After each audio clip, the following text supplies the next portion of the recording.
What I'm about to share with this DoorDash app could be seen as a game changer in that it could cause mass defections from the app. It could cause people who are top dashers to lose their top dasher status, and it could cause folk who are non-tap top dashers also to be deactivated. Now, that's saying a lot, but um, DoorDash, as best as I can gather, DoorDash, as best as I can gather, has introduced in a few markets a new offer screen that is kind of a departure from what many of us have been used to seeing when we see offers come across our phone screen. Now, I first became aware of this new DoorDash offer screen within the last 2 weeks, where a young guy out of Cincinnati shared how he saw this new DoorDash offer screen. And then within recent days, on another YouTube feed or another YouTube content creators page, he shared in the New Jersey area how some drivers have begun to see this new offer screen as well. The review of the reaction of the new offer screen has not been positive whatsoever. Now, again, why is this of any concern? Again, it can affect all of us. Now, what I will say up front in sharing this information is that what I've come to learn in life is that knowledge produces options. And in life, that's what many of us need. We need options. We need options to make informed decisions, to make our best decisions in life. But when knowledge is withheld by someone, that means that person now has some measure of control over us. And ultimately, that is the perception I have of this DoorDash uh, app update. Here is a picture of the new offer screen. And on the offer screen, as you can tell from top to bottom, there is still the decline tab. But then you look at the map, and it's not as clear and somewhat detailed as the current map as many of us are used to. You see the offer amount, and next to it is the word guaranteed. Then below that, then below that is the miles of the delivery and the estimated total delivery time and the estimated delivery time. After that is the name of the restaurant. And then after that, you see there's the accept tab where the timer is also configured, is also designed within the accept tab. Now, you say, well, what's the big deal? You have to ask what's missing. And what's missing is total number of items. Now, rule of thumb, dollar amount, miles, restaurant, perhaps location, but also equally importantly, the number of items are the number of items is something that is very important in us making certain decisions. It could also give us an indication of whether there's possibly a hidden tip. Now, as we already know with DoorDash, there's the issue already with, as we already know with DoorDash, there's the issue with DoorDash not being transparent in the total dollar amount of the order that's being offered to us. And so there's this cat and mouse guessing game as to whether there's a hidden tip or not. And so many of us have formed a pretty accurate opinion. We have formed pretty much a pretty accurate anticipation on whether certain orders have hidden tips or not. And in some cases, some orders may have unicorns or not. Now, as we know, that's been of issue. Uh, there's been the app Para, which came out with a prediction of what the dollar amount of the order would be with the DoorDash app. And DoorDash has thwarted Para because, oh no, you can't be disclosing that type of information. That's just too much information. That's giving too much power to the drivers. That's basically what DoorDash has done. So it made a concerted effort to thwart the Para app. There was cease and desist, but they couldn't do that. And so they thwarted it in the engineering or of the app. Now, again, the question is the omission of number of items. Could that be that dramatic? Quite possibly. For someone like me, that's a big factor. I mean, I'm not going to jump on orders just on dollar amount alone. And then again, if I don't really have a good picture of where the order is going, there's a good chance I'm not going to accept that order. Now, again, there are those who go for top dasher. They dutifully accept orders, whether they're horrible or not. They can care less if the order goes to Timbuktu or not, or parts unknown or not. But again, this still could be a game changer, because what if the top dasher does not feel comfortable with the order that's being offered to them? What happens? The top dasher will decline will decline that order. And then if there's another series of bad orders that they determine come across, all of a sudden the top dasher is worrying about maintaining that 70% when it's needed towards the end of the month. But then the other part of it is, let's say the top dasher, even just someone like you and me, who would maybe not be a top dasher, accepts the order and then finally look into the details of the order and realize, man, this is a complete waste of time. Now that counts against your completion rate. And with DoorDash, a completion rate below 80% is grounds for a completion rate below 80% is grounds for deactivation. So there is then a valid concern about this new app update.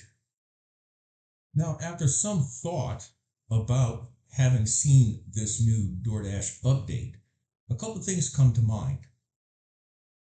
It dawned upon me, in my market already, in the Columbia, South Carolina market, we have already seen a variation of this.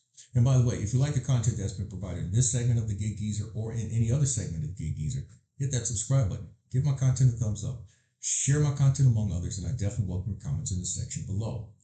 Now, I mentioned just now that we have already seen variation of that.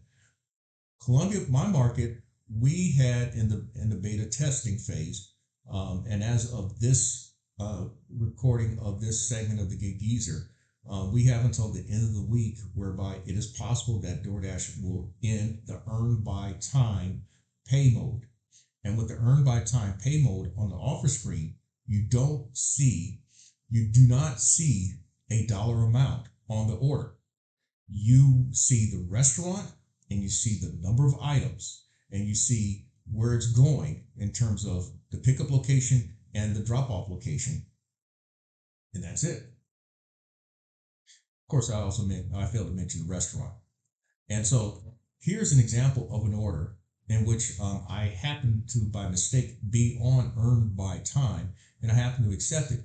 Now, fortunately for me, I lucked out in that order, which is from Chick-fil-A, happened to have 25 items. And it also happened to be, under normal circumstances, a large order. And that order happened to pay $40. There was a $15 base, and then there was a $25 plus tip.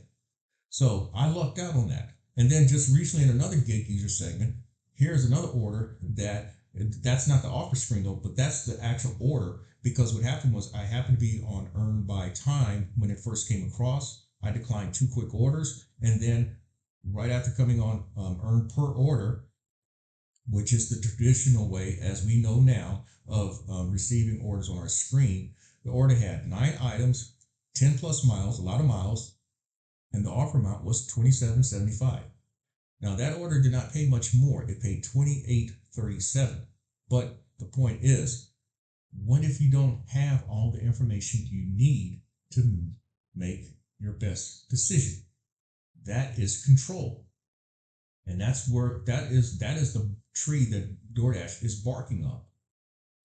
Now, the other thought that I had with this is that if DoorDash goes along with this, this is yet another step towards DoorDash perhaps achieving an end goal of not only profitability, but the incorporation of robotics in the last mile delivery of orders on the DoorDash app.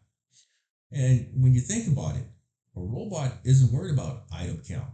A robot isn't concerned about the miles. The robot isn't concerned about dollar offer amount. The robot isn't concerned about where it is going, whether it's going to an apartment complex or a school or a hospital. These are places, at least for me in my market, that are places that I would prefer not to deliver to. Robots aren't concerned about that. In fact, a good example about a robot, and this is an actual article that I read, and I need to, and this is actually the article, but within the article it said that the Uber Eats robot did not even, because the robot is programmed to just go a certain path and all, the police had to accommodate for the robot at a police crime scene in which they had to remove the tape or move the tape to the side to allow the robot to continue in its path. Now, if that had been a human trying to encroach upon a police crime scene tape, they would tell him, get the fuck out the way, man, I'll arrest you. I mean, depending on where you are in the neighborhood and who they see, that's what they'll tell the person. But they actually made accommodation for the robot to continue in its path. Yeah, but anyway, the point is, robots aren't concerned about that. Only people are. Us, you, me. But the next thought I thought about is that this is yet another way in which DoorDash is pushing the envelope on what it defines as partnering with us drivers.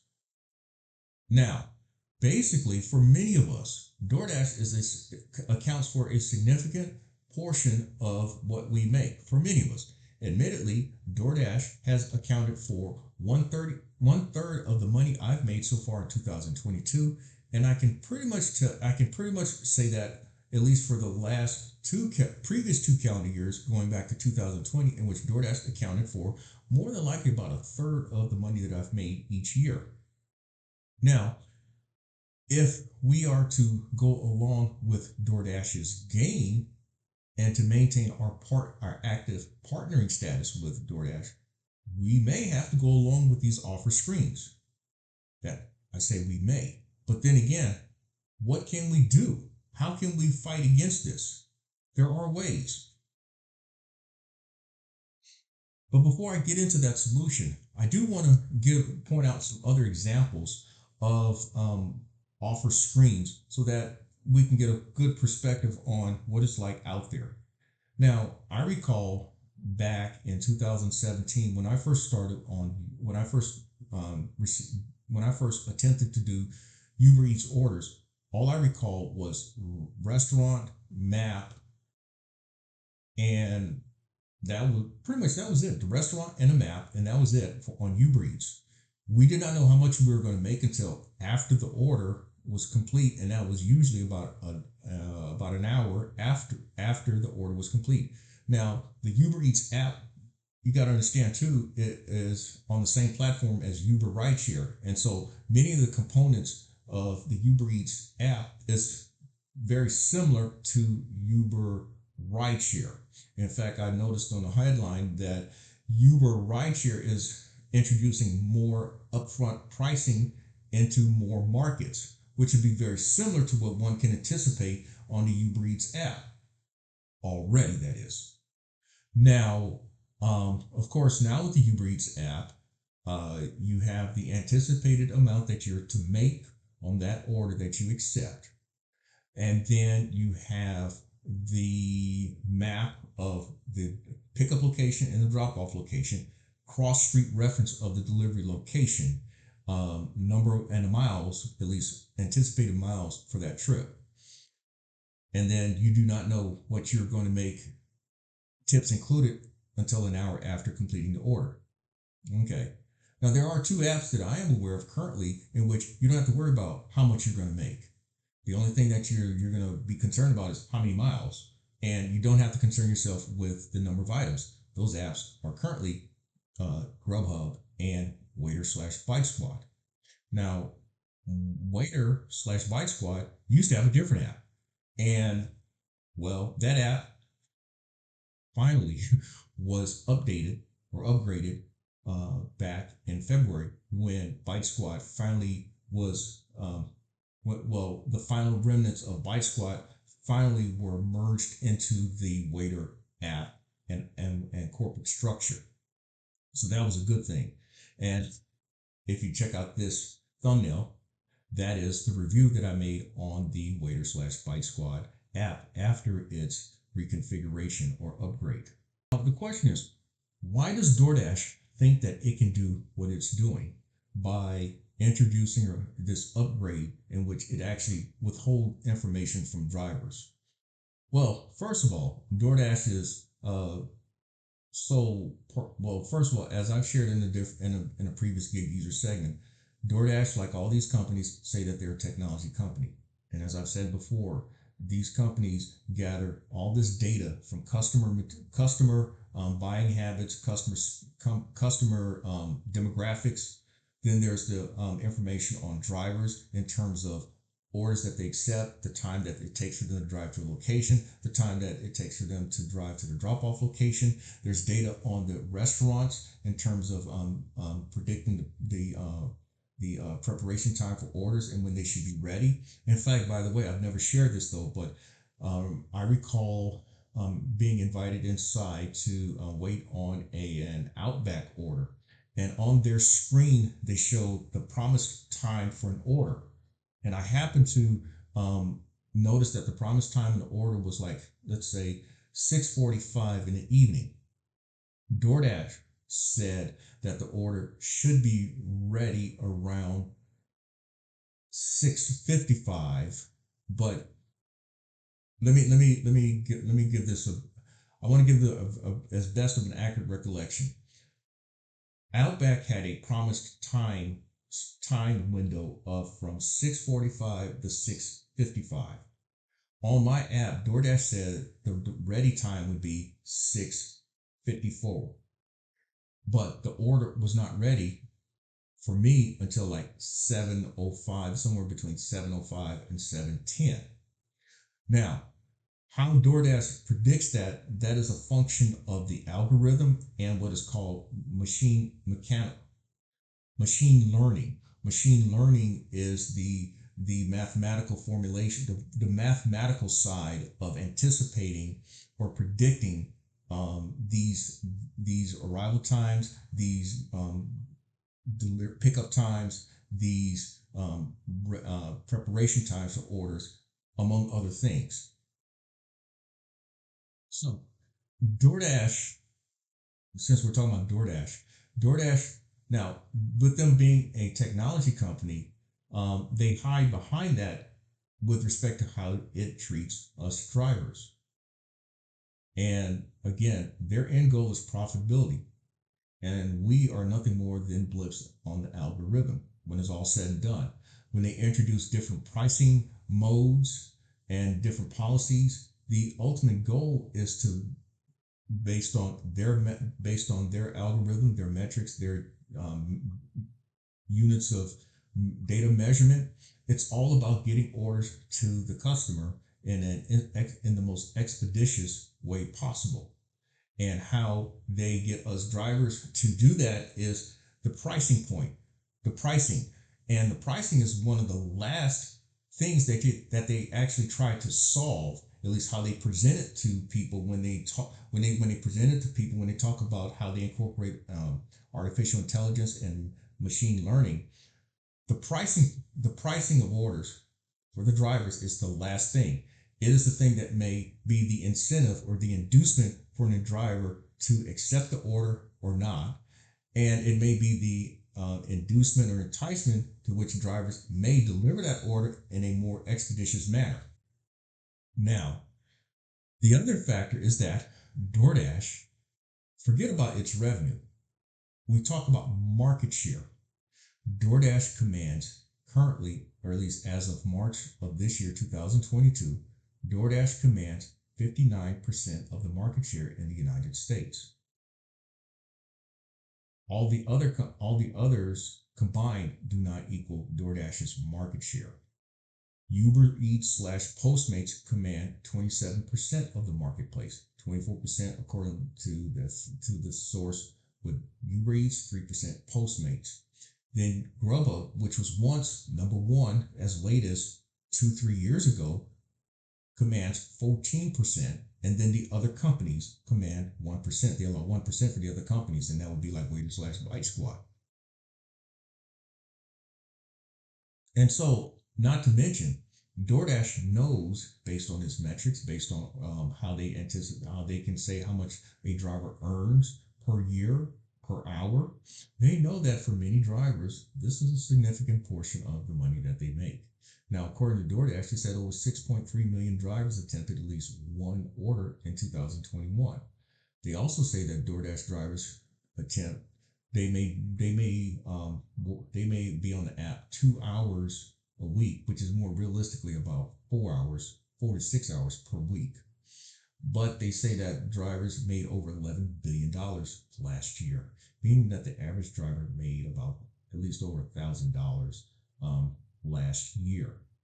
But even so, even for someone like me, I can't ignore DoorDash if just yet. I just can't, not at least in my current strategy of doing things. But perhaps at some point, I may need to ignore DoorDash. And you may need to ignore DoorDash as well. I mean, but the question is, how can you force DoorDash's hand not to um, not to introduce this app update on a much wider scale nationwide? And by the way, if you like the content that's been provided in this segment of the Gig Geezer or in any other segment of the Gig Geezer, hit that subscribe button.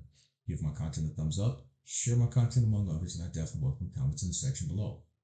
Well, the only way companies like DoorDash uh, go about making changes that may be perceived for once in the benefit of the driver is when there's governmental agency intervention, as like in the case of Amazon Flex, which agreed in a $60 million plus settlement with the Federal Trade Commission for actually stiffing drivers of tips that they should have earned through completing fresh food deliveries. That's right. Fresh Foods is the Amazon corporate um, supermarket subsidiary of Amazon, and drivers. Um, Amazon Flex was saying that drivers were getting 100% of the tips that were afforded to them, when in fact Amazon was using the tips to subsidize what we were supposed to make. Some of us got a check. Many of us got checks late last year. We're talking about like in November of last year. In fact, here's the article about that settlement from 2021. And so that is one way that companies like DoorDash have respond to that type of scrutiny. The other type of scrutiny is when people start talking about it on a mass scale, and how you do that, it gets into the media. And being a former newspaper reporter, I know from roughly 15 years experience in media that companies do not like negative attention. They do not like to be scrutinized about the way they go. They do not like to be scrutinized in the way they go about doing things. And so if people get to go into the media about this, DoorDash then has to answer up. Now, and typically, if there's enough scrutiny of it, and if the right people start scrutinizing them in the media, guess what? Oftentimes they'll come out with a statement and make these changes, make another change. They'll go about making a change in how they go about doing things because they want to get the heat off of them. Those are the answers. Now, the other way, yes, people can get off the app, but as we all know, for every one person that's deactivated, there is there's a lot of people waiting in line eagerly to be brought on, to be onboarded onto that app. And so, again, this is not about hype and hysteria. This is an actual reality. This is something that could go on a much larger scale, and again, it's already being done in certain markets in the Midwest, namely, as best as I recall, Ohio and Michigan, and up on the upper East Coast, New Jersey. And so, be on the watch for it. It could come your way. It could come my way. And at that point, we have to make a serious decision whether we will continue on this app And so if you like the content, again, that's been provided in this segment of the Gig Geezer or in any other segment of the Gig Geezer, hit that subscribe button. Give my content a thumbs up. Share my content among others, and I definitely welcome your comments in the section below. I'm Inwood Lane, and as always, may your grind, may your hustle continue.